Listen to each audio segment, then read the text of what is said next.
생활 속 법률 히어로 이승우 변호사의 사건 파일.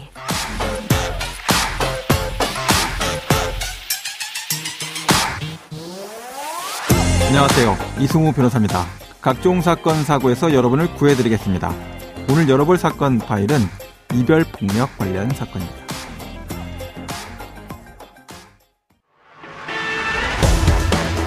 이혼하거나 별거하거나 헤어지는 등 이별한 사람 2명 가운데 1명은 가정폭력을 당한 것으로 조사됐습니다.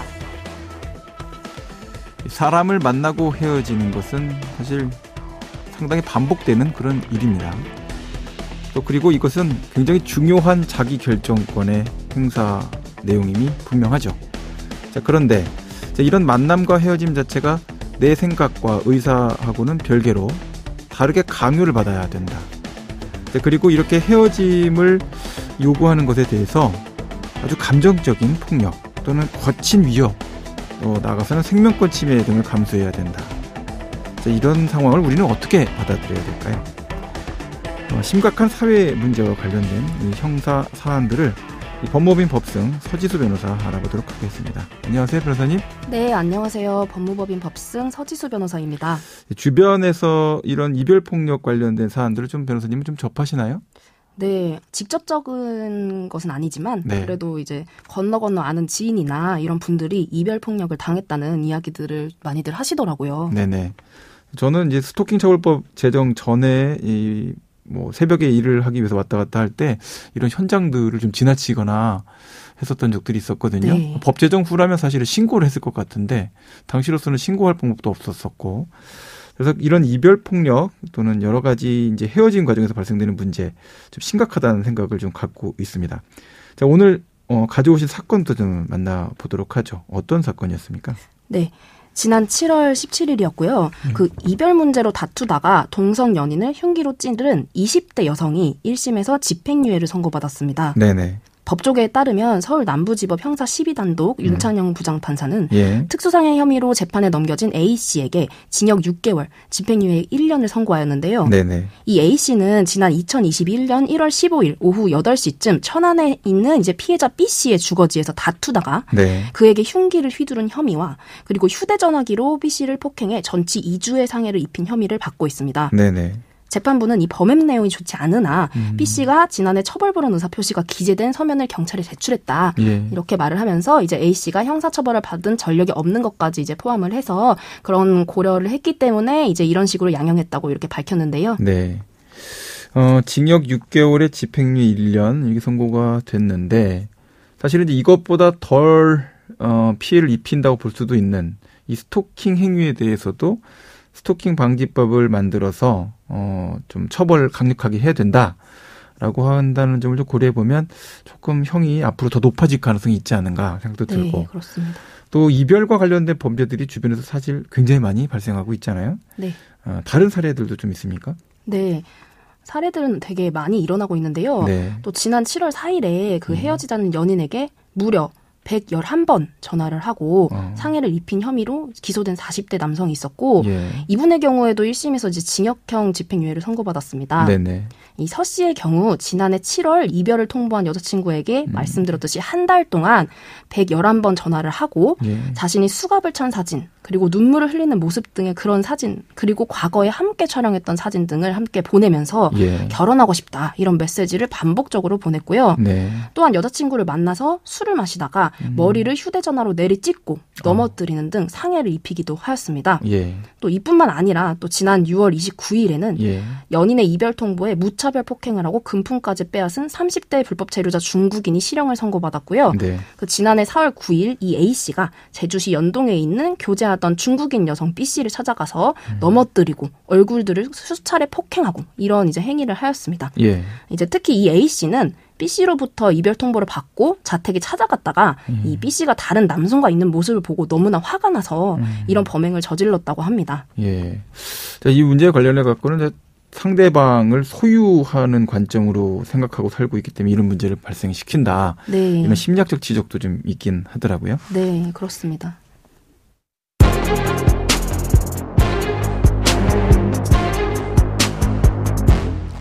이제 말씀해주신 사례들을 들어봐도 상당한 심각성이 있다라고 생각이 드는데 이것 좀 통계적으로도 정말 이별 폭력이 심각한 상태에 있습니까? 네, 그렇습니다.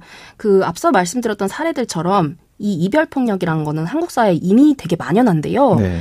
여성가족부가 지난해 19세 이상 성인 남녀 9,062명을 대상으로 실시한 가정폭력 실태조사 결과에 따르면 이혼, 별거, 동거 종료를 경험한 응답자 중 배우자나 파트너로부터 폭력 피해를 입었다고 답한 비율이 무려 50.8%였습니다. 절반입니까? 네, 맞습니다. 그러니까 이 이혼이나 별거, 동거 종료 등을 겪으면서 성인 2명 중에 1명이 폭력 피해를 당하였다는 거예요. 그러니까 기본적으로 이런 일이 발생할 거다라고 전제하고 들어가야 되는 수준이군요. 맞습니다. 상당한 피해 수준이고요. 이 피해 유형별로 살펴보면 그 여성 응답자의 경우 이제 통제 하는 것 58.4%, 정서적 폭력 50.7%, 신체적 폭력 34.7%, 경제적 폭력 27%, 성적 폭력도 무려 21.1% 순으로 그러니까 이게 또 중첩적으로 피해를 입거든요. 이렇게 이별 경험이 있는 여성 3명 중에 1명꼴로 신체적 폭력을 입었고 5명 중 1명꼴로 성폭력을 당했다. 이렇게 보시면 되고요. 남성 응답자의 경우는 통제, 정서적 폭력, 신체적, 경제적 폭력, 성적 폭력 순으로 역시 피해 경험률이 높았습니다. 거의 비슷하고 성적 폭력 부분만 좀 차이가 있는 것처럼 맞습니다. 보이기도 하고. 성적 폭력의 부분에서는 그 여성은 앞서 말씀드렸듯이 21.1% 정도의 이제 당한 경험이 있는데요. 남성의 경우는 4.8%로 비교적 훨씬 낮은 수준이긴 했습니다. 자, 가정폭력하고 비교한 통계도 있습니까?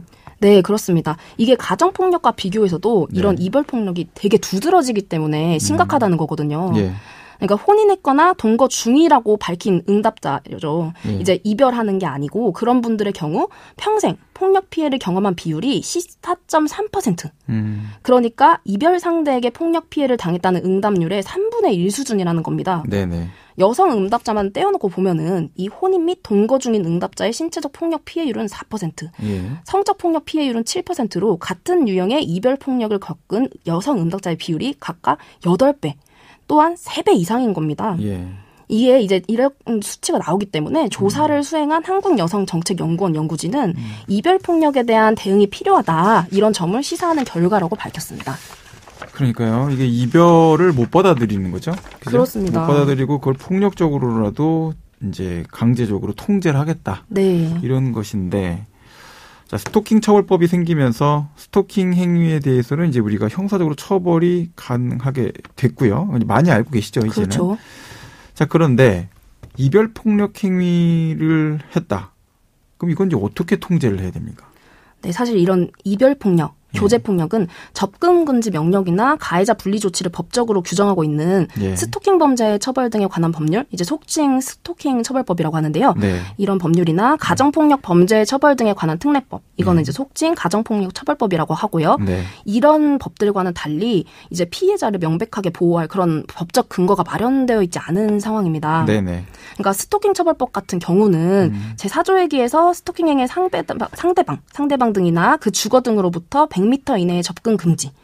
또한 그 스토킹 행위 상대방 등에 대한 전기통신기본법 제2조 제1호의 전기통신을 이용한 접근 금지. 뭐 이제 통신 이제 문자 보내거나 이런 카톡 이런 게 다 포함이 되고요. 또 제9조에 기해서 그 피해자 또는 동거인 및 가족에 대한 접근 금지 등이 가능합니다. 가정폭력 처벌법의 경우에도 비슷한데요. 그 제5조에 기해서 가해자와 피해자를 긴급하게 서로 분리도 시킬 수 있고 또 피해자를 필요한 경우는 보호시설로 인도를 할 수 있습니다. 또 제29조 제1항에 기해서 가해자를 피해자 또는 가정 구성원의 주거 또는 점유하는 방실로부터 이제 퇴거도 시킬 수 있고요. 근데 이제 만약에 앞서 이제 말씀드린 사례들처럼 그 중에도 이제 있었는데 이별 폭력과 함께 스토킹행위가 있었다. 그렇게 되면은 이제 저희가 스토킹 처벌법에 기대서 피해자를 보호하는 것도 이제 기대는 해볼 수 있는데 그렇지 않은 경우다. 이러면 이제 피해자 보호에 대한 법적 근거가 미비한 것이죠. 이게 진짜 이별 폭력 관련돼서 어떻게 처리를 해야 될지 이런 분위기, 문화, 또 1인 가구, 1인 거주자 증가. 지금까지 서지수 변호사와 함께했습니다. 오늘 말씀 고맙습니다. 네, 감사합니다. 생활 속 법률 히어로 이승우 변호사였습니다. 내일도 사건에서 여러분들을 구해드릴 사건 파일 함께 읽겠습니다.